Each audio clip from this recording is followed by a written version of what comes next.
thought I'd start doing a very quick video on everything I've got growing indoors. So what have I got under lights? Well, these lights are my cheapo grow lights, and I actually think, judging by the progress of the plants, these are actually better than the shop bought Amazon lights that I've got here. So as you can see, these plants look absolutely fantastic. So these are, well, let me just finish on the lights. This is a kiwi that was a stick when I got it. Look at this, and it's just grown under these cheapo lights. The only problem with these lights, my only drawback with these, is you obviously have a plug per light. So, you know, but they are strong. So there's only 3 lights here, and they cover this whole shelf. And all these plants are thriving under here. Look at this kiwi. I mean, I just cannot believe this. Look at it. It's absolutely amazing. And it was a stick when it arrived. And also, one of the things about grow lights is that they tend not to be, unless you get absolutely professional grower level, they tend not to be strong enough to bring things to fruit or flower. They're just enough to get things started. But let me show you how effective these lights are.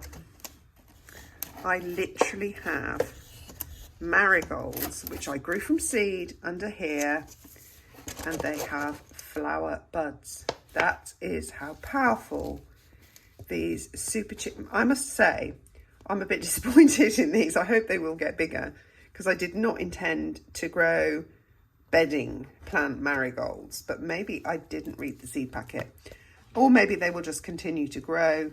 I'm not sure. But anyway, I'm not happy with the size, but I am super happy with that the grow lights are so effective that these plants, look how green and lush they are as well.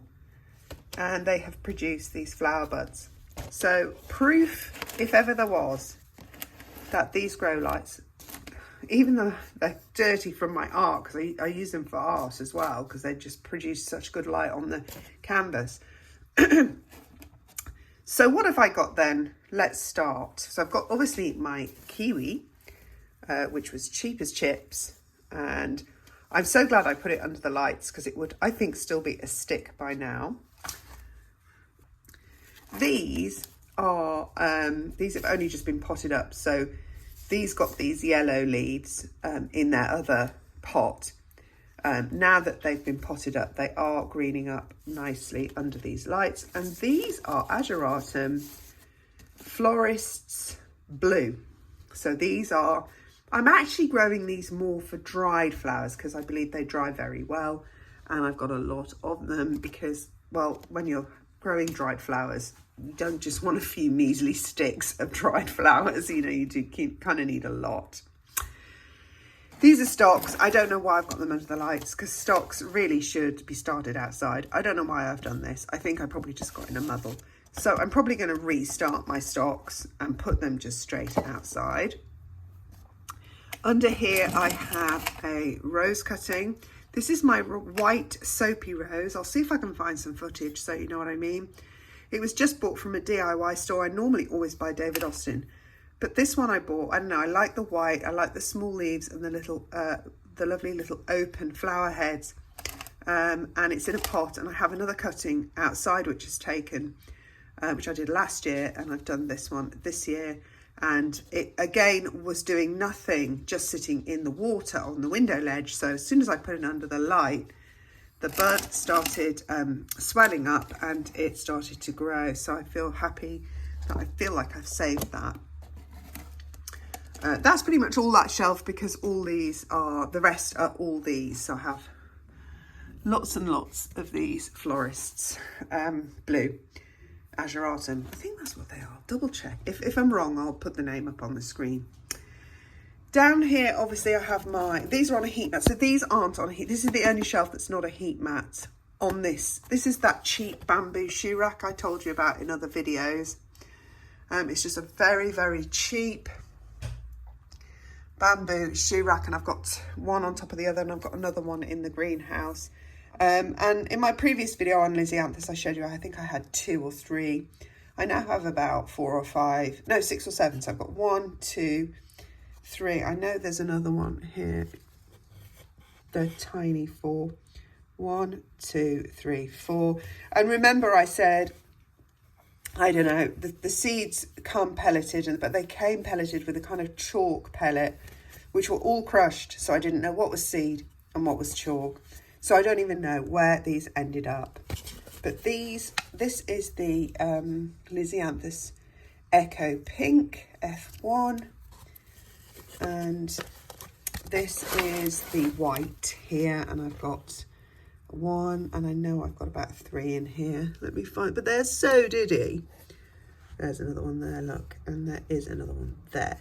So I've got, what's that, 4, 5, 6, 7, which is not actually a bad result considering I didn't even know where the seeds were when I planted them, and they are already a challenging plant to grow. And it was just it was really just an experiment. So I'm happy that so far I have 7 seeds germinated. Right, what else have I got? So I've got some more down here. These don't need to be on the heat mat, actually. I'm just going to move those up onto this shelf here. What else have I got? Let me reach around. I have, some of these African doubles. So hopefully these ones will be bigger. I started these later, so hence they're behind. Probably can take the lid off there. But as you can see, they look absolutely great. And these are some, this is Gomphrena. Oh, that's it, Gomphrena. I've got 2 of those. I've got another one up on the top shelf over here. Just rearranging because I've got so much stuff on here now. I've had to rearrange things. Let me just move that off 1 second. I've got some, because I'm doing some food. My thing with the food this year was I wanted to grow potatoes, carrots, because they're just a stock staple in our house. Even the dogs love carrots. And then, so I wanted to grow those. And the other thing I especially wanted to grow was peppers, aubergines, courgettes, tomatoes and onions for ratatouille, because I love ratatouille and it's just so darn healthy. And I thought, do you know what, it costs so much, like for the amount of peppers I need to do 1 portion of ratatouille, because it's very intense, my ratatouille is absolutely delicious. You need, you know, I usually buy about 2 packets of peppers and they're like nearly £2 each. That's £4 just for the peppers. So I thought, right, I'm going to try and grow my own. I started these a bit later than my others, so they still haven't germinated yet, but you'll see in a minute how they do. I've got some Rudbeckia Sahara, which again, I've started later as well. Oh, I can see I've dropped something out the back there. I have early aubergines, and you can see they have just started germinating. And there's another one of those there. And I did these in smaller bottles just to fit, so I could fit more on this sort of premium space. So peppers and my aubergines there, with some flowers too. And what I do with these, a little tip is, if they start to grow tall, I don't really want to start potting them up onto separate pots, because, you know, that's just going to take up too much space. So what I'll do is I just top dress with more soil. Where have I done that? I did it with one in the greenhouse. I'll just put some more compost on top. This gives them extra nutrients, but it also, as they, obviously their needs become more as they get bigger, and hopefully just stave off the need to pot these up and put them outside before, you know, the last frost is past. So it just keeps them going a bit longer, basically. These are Rudbeckia that I started much earlier, and these are becoming problematic because they are too big. So I'm going to have to think about what to do with these, because they obviously can't stay in here forever. Maybe started them too early. Not sure what I will do with those next year. Maybe start them a bit later. This one I only just did last night because I'm still doing it. So this is a Cassis yarrow. So it's like a blackberry colour. Reddy blackberry colour, so it's nice, different colour, not sort of spangly red. As you can see, got more peppers. Not sure if anything's germinated there. Yeah, don't think so. Here's another yarrow, Achillea, and this is a It's called Fruit Bowl. So it's kind of a nice palette of different colours. You know, a little bit pastel-y, but fruity. It's kind of like that vintage kind of colour scheme that people like in flowers. These are my cucumbers. I forgot to mention I was doing cucumbers as well because my daughter loves them, especially actually my little Jack Russell loves them too. Let me move here I finally have some Persicaria orientalis. Because I didn't have any luck with these, I'm doing them in 3 ways. So I've got one here on the heat mat, one on the windowsill, and then I've got like 4 just having to deal with everything growing outside. They are in all the elements.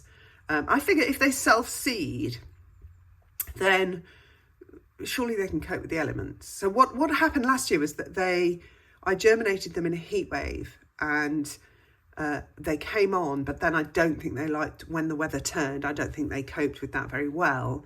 So what you need is the seeds out in the turbulent weather, but you don't want them, a bit like cold stratification, I guess.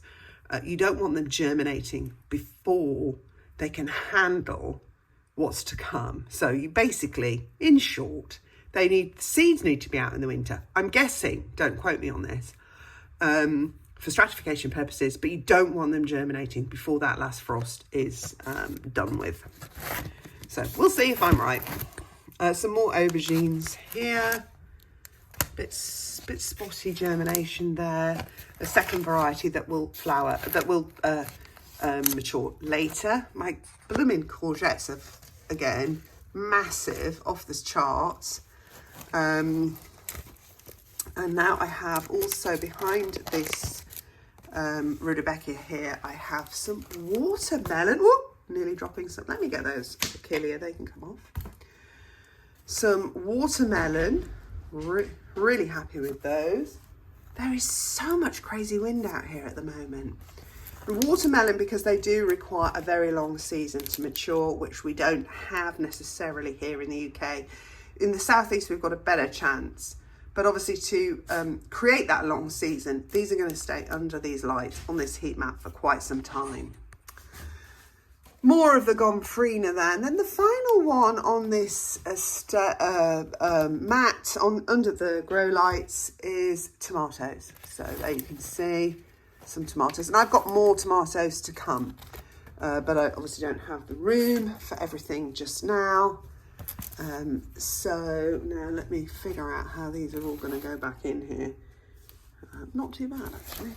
Right, so that's good. So I'm getting the most out of my heat mats and lights, but I definitely like these lights the best. I'm not honest. Oh, that's why I could fit that one on there. I wondered why, because my kiwi goes there. So, which actually needs watering. So that's everything I've got under lights, heat mats. So the lights, obviously these things cost about £2.50, and then the bulbs are about £3. But you can buy them in multi-packs, you probably get them cheaper. And they're just super effective. I'll link my grow light video below because I just love these lights. As I said, the only problem with them is the number of plugs you have to have per light. But this one light was certainly, because I only had one light rigged up initially, and that was to do the kiwi, the rose, and there was something else under here. Oh, the marigolds. And it did all 3, just one light. So it's very powerful. I think very effective. And because you can just clip them on, you don't have to have them way above. You can just clip them on just at the height that the plants are. So they're getting really greened up really nicely. All right, so that is what I have under my grow lights. And actually, I think I'll do all my other seedlings in a part 2 that I have on my window ledge. So they are slightly differently treated. They are on a window ledge above a radiator, and I'll do them in a different video because this video actually going through all these plants took longer than I was expecting, and I don't want to bore you all to death. All right, that's it for this video. I hope you enjoyed that and found it informative. You can see just exactly how much you can grow in a really small space with some really cheap grow lights. If you like this video, don't forget to subscribe and all the rest, and I'll see you again in my next one. Thanks for watching. Bye.